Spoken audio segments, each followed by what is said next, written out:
All right, so the area of concentration for today's study is to introduce you to the language that we do use in accounting. Mainly, we're just exposing you to the language, defining the key terms, terminologies that are used, and give examples for each of those terminologies.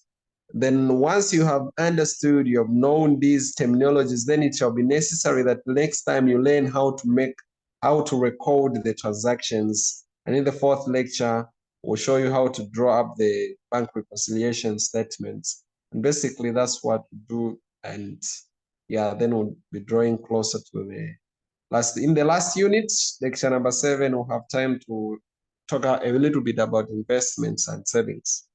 Okay. So at the end of it all, we expect you to be able to identify the statement of financial position, the one that is usually called the balance sheet.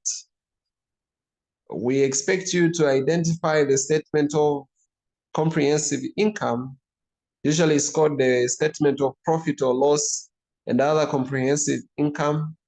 We expect you to define the accounting terms and differentiate actually between revenue expenditure from capital expenditure. And we do expect you to apply the accounting equation and of course know what the general accounting equation is. So basically that's what we are doing today, defining the terms so that next time we come we use those terms, at least you purely and properly understand the terms. We have financial statements. So what the financial statements do is to tell you about the financial performance and the position of any given company, usually through the balance sheet and the statement of profit or loss.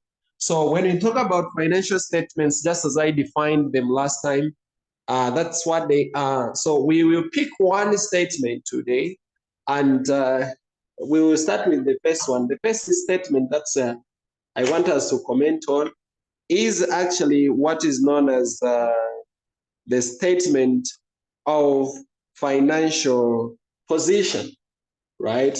We need the statement of financial position. Now, a little bit about the statement of financial position. The statement of financial position is also called the balance sheet. Actually, conventionally, it used to be called the balance sheet. What it does, it shows you what the company owns. Now, I expect you to follow nicely. Whatever the company owns, is called an asset, okay? The assets of the company, what is owned by the company, okay? And what is owed to the what? To the company. Is that clear? What is owed to the company by the customers and what is actually owned owned by the company, owned by the company. So that is what is actually included in the financial statements. Okay. Is that clear?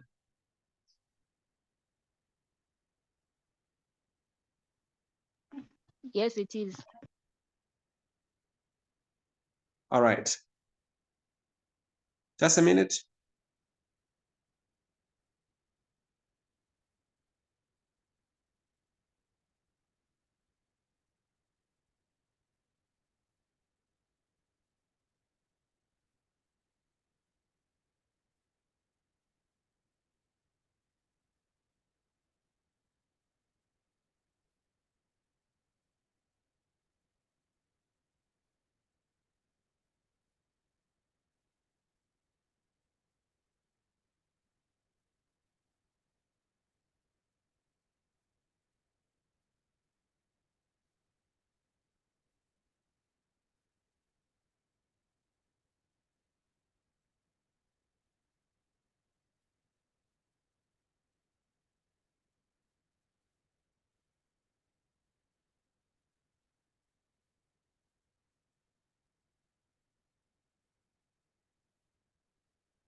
All right, we can proceed. So that is what assets are. And on the other hand, this statement shows you the liabilities, basically the things that are owed by the company. Okay. Check the way how I'm using the words. There is owed to the company. Owed to the company's assets, but owed by the company, right? Owed by the company. So the company is owing, those are liabilities, the obligations that the company has to meet. Okay, we call them the liabilities. I'm hoping that is clear. So now, the statement of financial position follows this form. First of all, let me introduce you to the celebrated accounting equation. And so the accounting equation states that assets, okay, total assets equal capital plus liabilities. Okay, total assets equal to capital plus liabilities. Or you can still manipulate the equation and have assets less liabilities equal to what? Equal to capital. Right. Assets less liabilities equal to capital. So this is, it's the same equation. If you have seen, we have just gotten liabilities to the other side of the equation, and what we now have is capital. Capital is also sometimes called owner's equity, okay? Owner's interest. In some literature, you find it written as owner's interest. In other literature, it would be written as owner's equity, like that, okay? Sometimes owner's contribution is still the same thing. So these are the two forms of the accounting equation, and this is the accounting equation that you should actually never forget about. Is that clear? And you have written down the accounting equation now. You know it. Yes, it's clear. All right. Thank you for that. So now, if that is very clear, then it is very important that you understand that the balance sheet or the statement of financial position follows the accounting equation. The accounting equation is the backbone, actually, of the accounting, of the statement of financial position. So in short, the way how we prepare the balance sheet, it should be in such a way that if you follow the first format, we'll have to group the assets together and total them. Then we group the liabilities to the capital together, and we group the liabilities together. Now, when we add capital plus liability, it should be equal to the total assets. Similarly, when you follow the other format, it still has to be the same and give you the correct answers. Now, here is the format of the balance sheet. And the following are the key elements on the balance sheet, and I need to define them one by one so that you understand the way how these terms are usually correctly used and applied. Which one is the first one? Let's start with the first one. The first one is called the assets. What are the assets? We have already said that these are items that are owed, okay, to the business and owned by the business. Usually these items, they have monetary value, okay? They have got some economic value, and those are they. And now the assets are usually grouped into two categories. We have the first ones that are known as the non-current assets and the current assets. Let's have the examples of the before we have the examples of the non-current assets, we can even define what they are. The non-current assets, with these, the business is intending to keep them for a period more than 1 year. For a period more than 12 months. That's what non-current assets are. Is that clear? Yes. So you are intending to keep them. The examples would include there is land and what? And buildings. By the way, the non-current assets are also called what? Fixed assets. Okay. You have got plant and the equipments.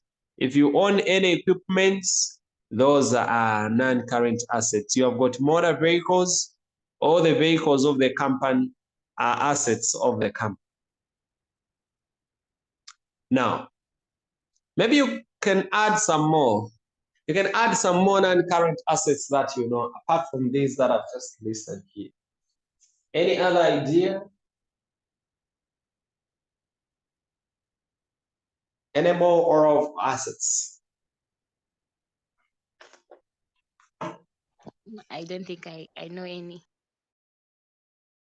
Okay. All right. Don't worry. It shall be fine. You will be okay. So the other, non-current assets that we can add are the fixtures. The furniture, right? Furniture, yeah, just those assets, that can be there time. Let's have the current assets. The current assets, these are the opposite of the non-current. With these, you can keep them for a period of less than what? 1 year, okay? Less than 1 year. Examples would include inventory, right? They would include inventory. I'll explain what these are. Accounts receivable, prepayments, cash at hand, cash in hand, and cash at bank, Now, what are these one by one? Inventories, these are the goods bought by the businesses intended for sale, okay? We intend to sell them. Those goods that you have in stock, you want to sell them. Usually you call the inventories sometimes stock. That's the other word that you usually use sometimes, okay? So those goods that you pack, they are ready for sale, but you are just waiting for the buyers to sell. Call inventories. Then accounts receivable. What happens is that sometimes you sell to your customers on credit, isn't it? Right. So sometimes you sell to your customers on credit. And as you sell to them on credit, what is going to happen is that they will owe you some amount as a business. The amounts that they owe you is what you call accounts receivables, okay? But the people themselves, we call them the debtors.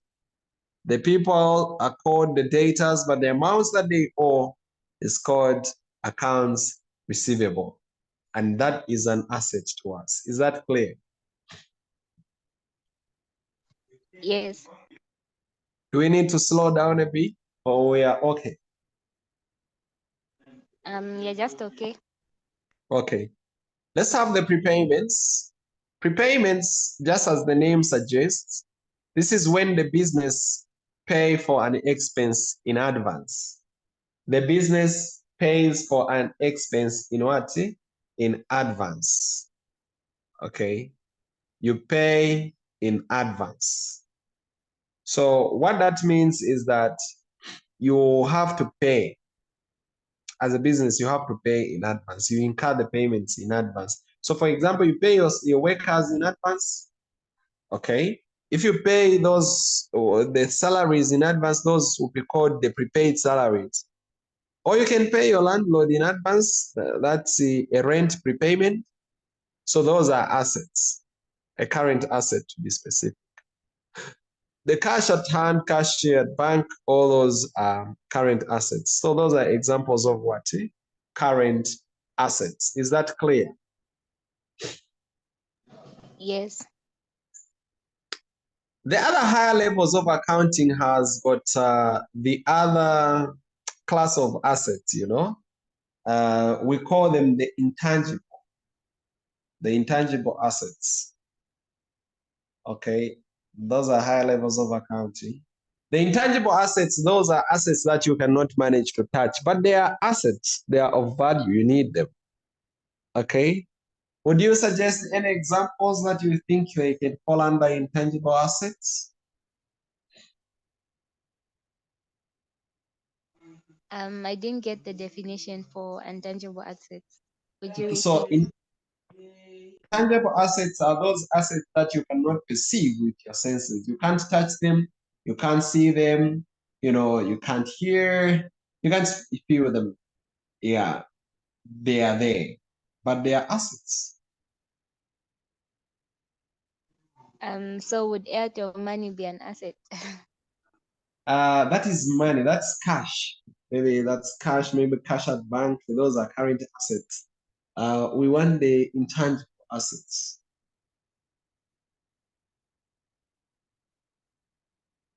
All right. Then I'm not too sure. All right, it's okay. Thank you for the attempt. Have you ever heard of the patents?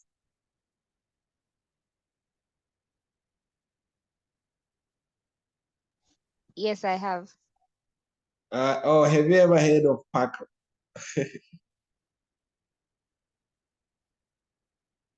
I have, but I don't know what they are mainly what they do. PACRA. You are an interesting friend. Okay. PACRA, these are initials. That stands for patents. Okay. Patents of companies, registration agency. You got it? Patents of companies and registration agency, PACRA. Yes. So this is a board that is responsible for registering all the companies in the land. For example, the one for Zambia is there in Long Acres. Are you a Lusaka resident?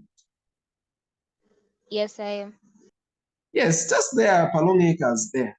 You find PACRA. That's where all companies register from. If you want to start up a company, you want to register a company, you go PACRA.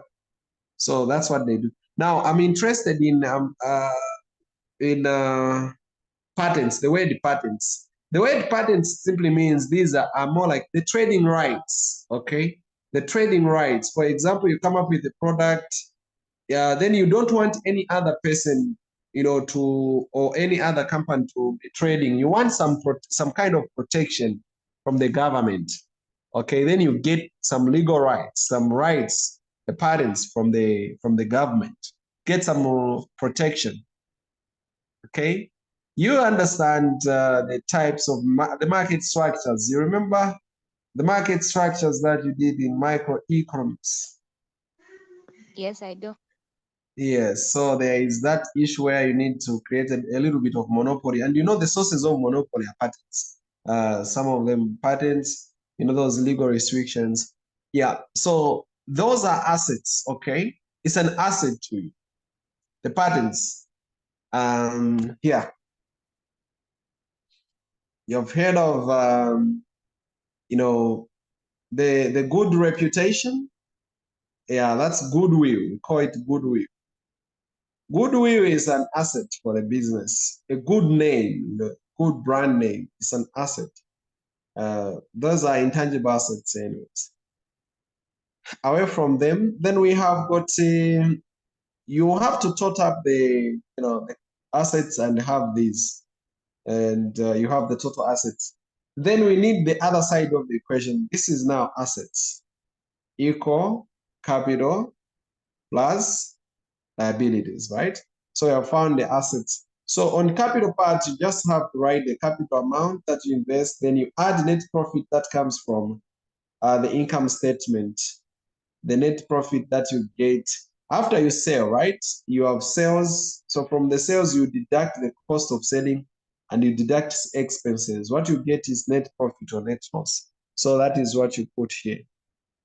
Net profit you add here. Net loss you deduct. And then you list the drawings. What are the drawings? What do you understand by the drawings? What comes in your mind when you hear drawings? Like what you attain at the end of it or something. Okay, interesting. I can know you are an economist. Listen, the drawings in accounting refers to when you withdraw the money from the business for personal use. As the owner of the business, right? You draw some money from the business for personal use. You can draw the money or some assets or some resource from the business for your own use. If you run your business, you decide to get your money and take your husband out for a party using the money for the business. Those are drawings. Okay. Uh, if you take your whatever, whether it's boyfriend or fiancé, or you just buy your own things, or you take your child maybe to school, you get the computer for the business and give your child to use it. Right? Those are drawings. Have you known what drawings are? Yes, I now understand. Okay. So now that's that.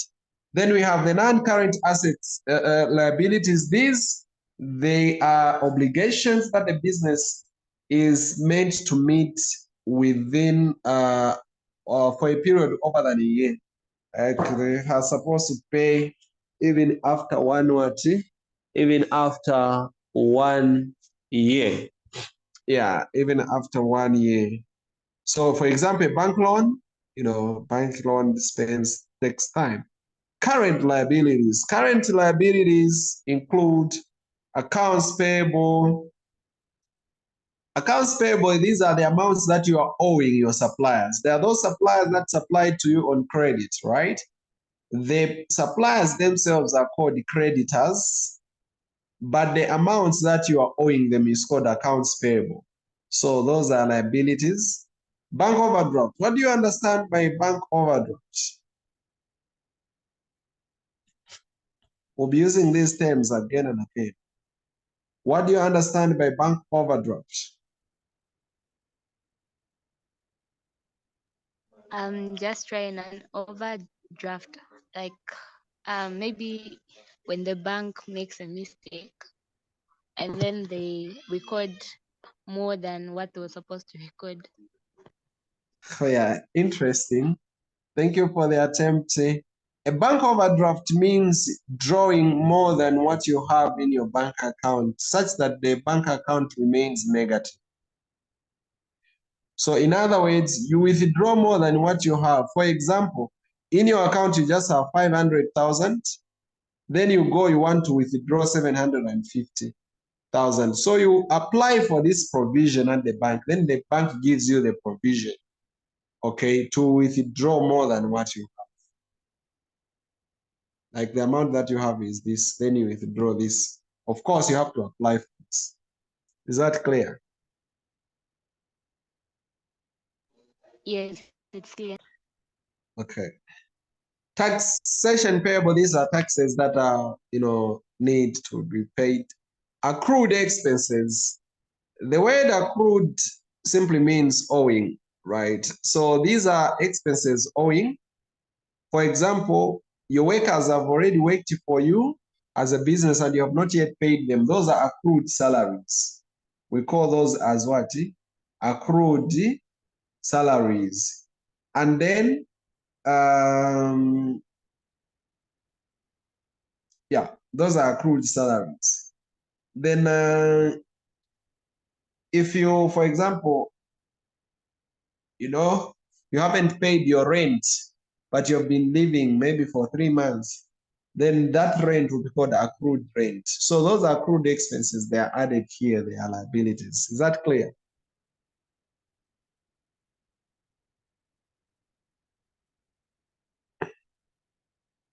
Now, what should interest you is to learn that when you add capital plus all these liabilities, they should all equal to total assets like that.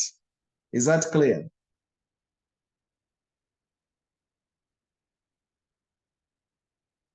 Hello?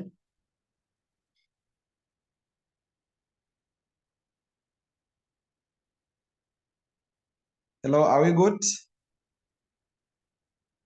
Yes, my network was just Okay. So, but have you gotten it? you can repeat the last part.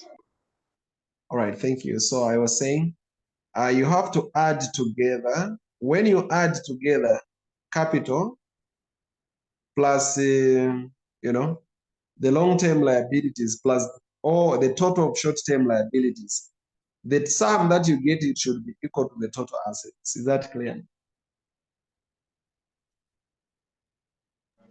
Yes, yes, it's clear. All right.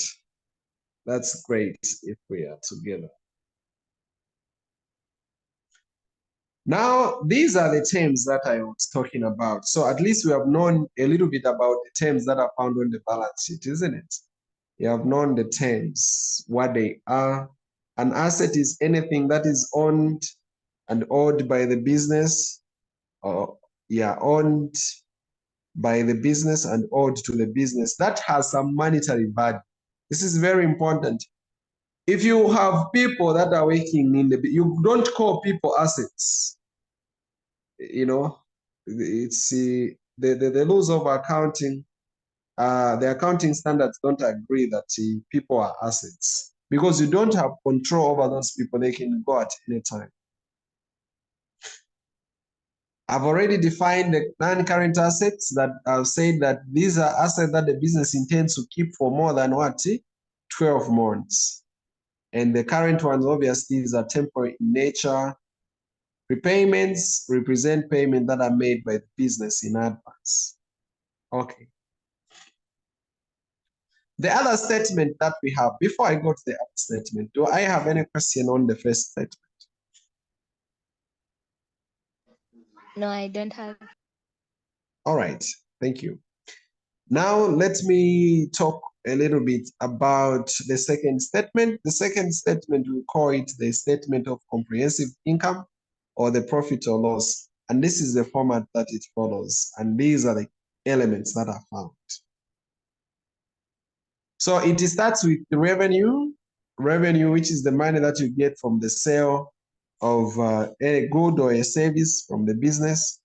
You less the cost of sales, which is made up of the opening inventory. The opening inventory simply means the inventory that you have when you open the period, the accounting period, of course. When you open the accounting period, maybe you're opening the year. That inventory that you have as you open we call it the opening inventory. Then you add the purchases, and then you less the closing inventory, which is this one at the end of the year. The closing period, the closing inventory is that one at the end of the period. And then you have the gross profit. Then you can add the other incomes to the gross profit, being rent received. If you receive rent, there are some businesses that have got some buildings that they are renting out, interest received as well. Then what you will have is the total income. This is total income. Now, from this total income, you can less all expenses. And these are the expenses.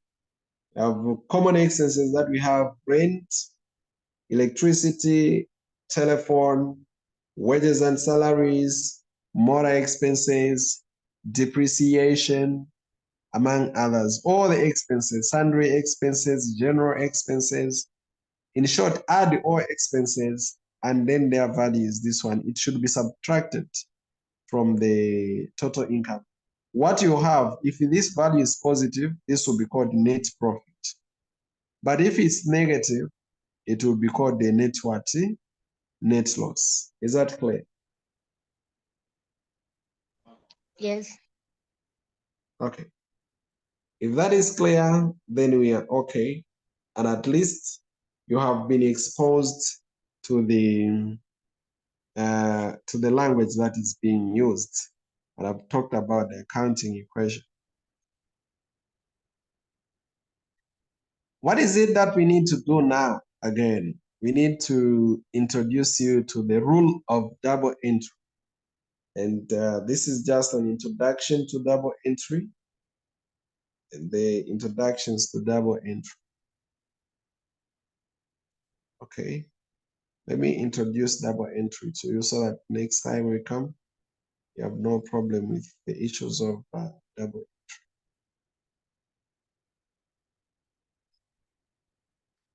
Okay. What about the concept of double entry rule? And I will share also the recording with you. At least you should have an idea of what it is all about. Double entry, the rule of double entry states that each transaction, now pay attention, we have reached a stage where we are teaching you how to record. In those books that I talked about, how do you record in those books? So there is a rule that we call the double entry principle concept. It says that each transaction has got two sides. Each transaction has got a receiver, right? It also has got a what? A giver. So what do you do? What's the rule? Debit the receiver and the credit the giver. You didn't get this one. So in each statement that you read, okay, each statement that you do what you read, you have two accounts involved in each. You have the account that is giving, that account should be credited. Then you also have the account which will be what? Receiving, which should be debited. Is that clear? Yes. All right. Now, the following are the common accounts, and here you have to pay now much attention. The following are the common accounts that we usually have, the nominal accounts, where you record these transactions. The first one is called the cash account. Okay? You have the cash account. This is where you record the cash transactions. You have the bank account, where you record the transactions that involve the bank. You have got the receivables account. You remember the receivables, the trade receivables. I said those are the amounts that your customers are owing you. There is an account where you record such transaction. There is also the payables account where you record the transaction of you owing your suppliers. From the payables account, there is a sales account. There is a sales account. Okay. There is a sales account. From the sales account, what do we have next? You have the purchases account. Have the purchases account. The one that has got where you record all the purchases. And there is the capital account. You have the withdrawals account as well. So these are the common accounts that we do have. Is that clear? Yes, it is. Yes. These are the common accounts that we do have. So, like in each of the statements, when you start reading, you find that there will be two of such accounts involved. And so what you do, your duty is to identify which account is a giving account and which one is a what? A receiving account. And you open one nominal account and record, for example, you open a cash account, record all the transactions that involve what? Cash. And then close the account. Let me be a little bit slow. This is very crucial. You have to get this. Because next time we need to balance up the accounts and have to talk about the trial balance so that we can move fast.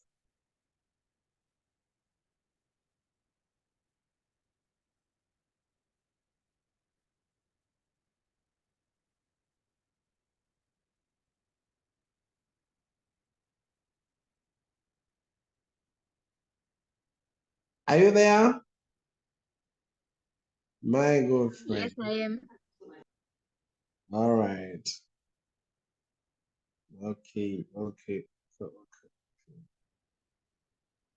let me get this statement, and you need it. A double entry.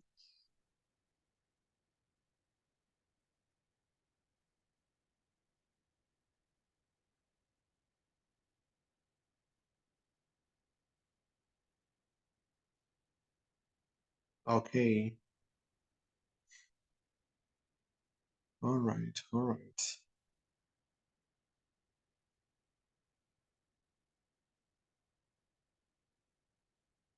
I'm hoping that I'm not speaking so fast and you are able to follow me nicely. That's just the hope.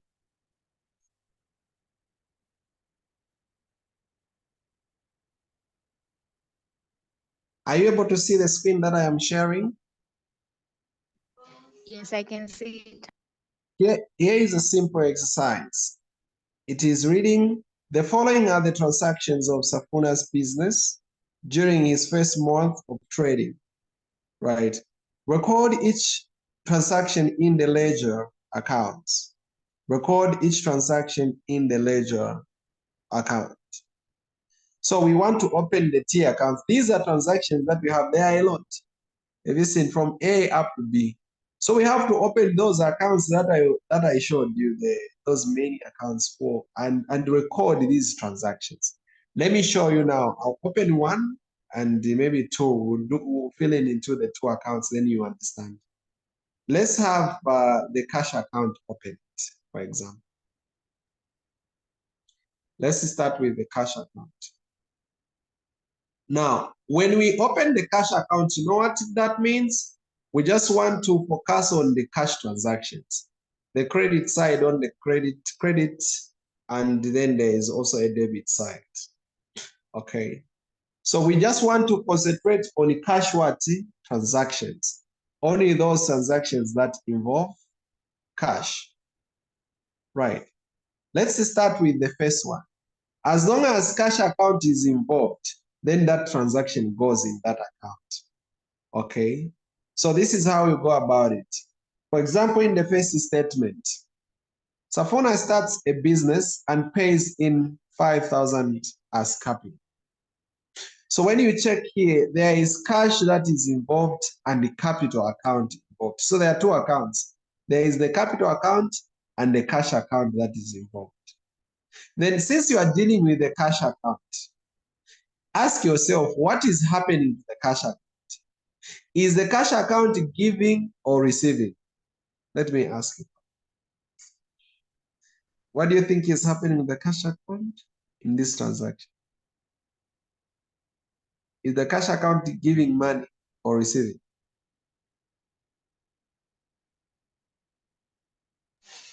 I think it's giving the money. Okay, to which account? The cash account. The cash account is giving money to which account? There should be two accounts involved.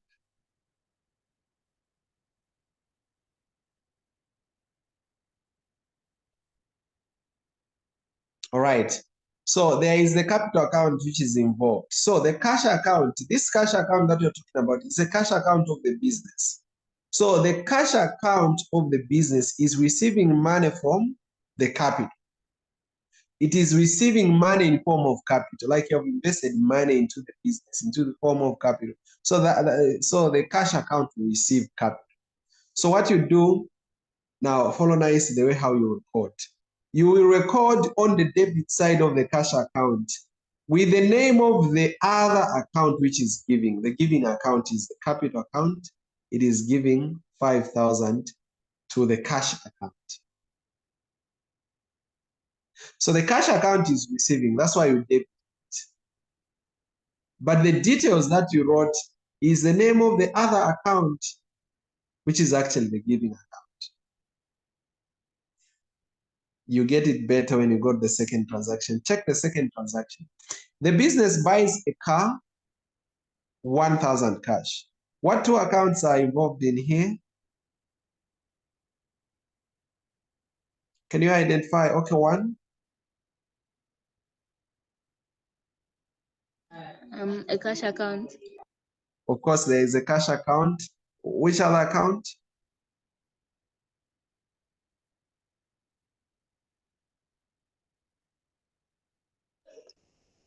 I'm not sure.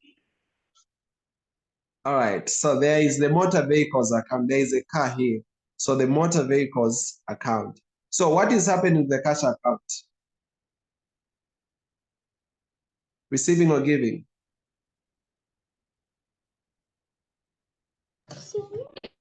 It's receiving. It is what? Is it receiving cash from the cash account? The cash, there are two accounts. There is a motor vehicles account and the cash account. So what is happening with the cash account?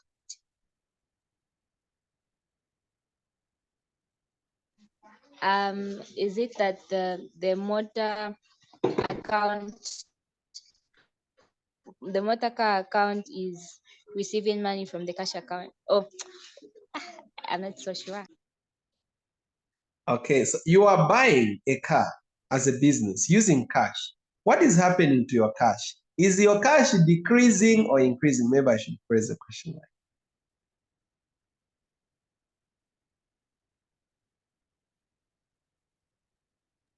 Your cash is reducing. Yes, so the cash account is giving, okay? Then which account is receiving? The motor vehicles account is receiving a car because of the cash. So you are going to, since the cash account is giving, you record on the credit side the motor vehicles account. You record this side, motor vehicles is receiving cash, and the amount is what? 1,000. Okay. So we have told ourselves cash account is giving to which account? That is the name of the account that you record here. Okay. Let's go to the next account. They buy goods for resale, 500 cash. Identify the two accounts.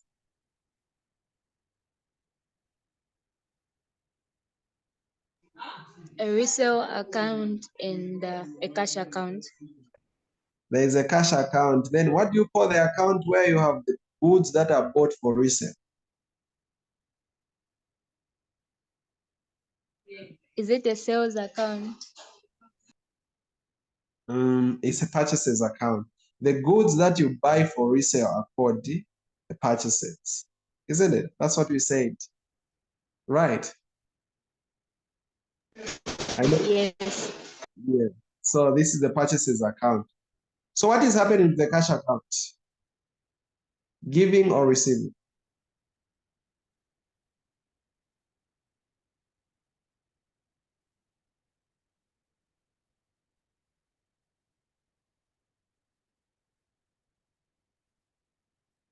You have bought goods for resale. You're buying goods. So what is happening to cash? The cash is reducing. So Okay. So, the purchase account is receiving, whilst the cash account is Giving. giving. Yeah. All right. So since the cash account is giving, what do? You credit it, isn't it? With what details?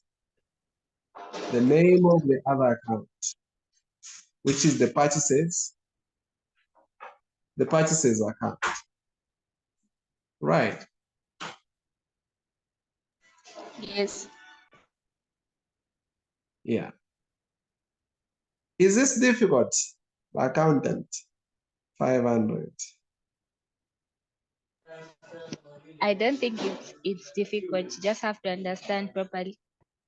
Yeah. Okay. The transaction D, they say they buy more goods for resale, 600 on credit from Mr. A. So if you check here, there is no cash involved. You're buying on credit. So we'll skip this transaction. It will not go in the cash account, but it will go in the other account where we put goods for resale. That's payables account. Let's go to transaction E. They pay rent of 200 cash. Which two accounts are involved?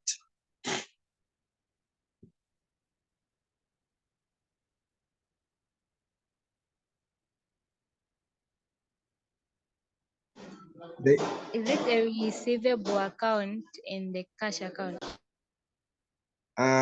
They are paying rent of 200 cash. What two accounts are involved?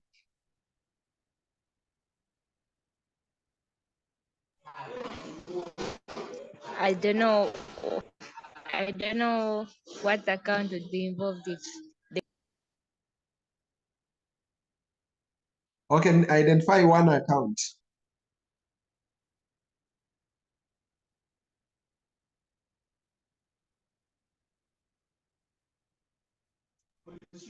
the cash account. Yeah, there is a cash account and the rent account. Okay, the expenses accounts, they bear their own names. So there is a rent account. Is the cash account giving or receiving?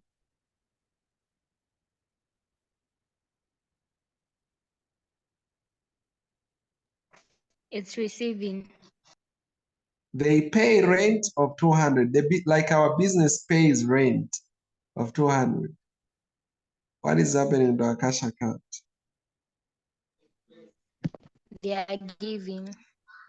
Yeah, we are giving for rent. So we'll record the rent account and we write 200. So basically, this is what you do. You keep on doing this for all the transactions. So what I would do is that I will share, let me separate this.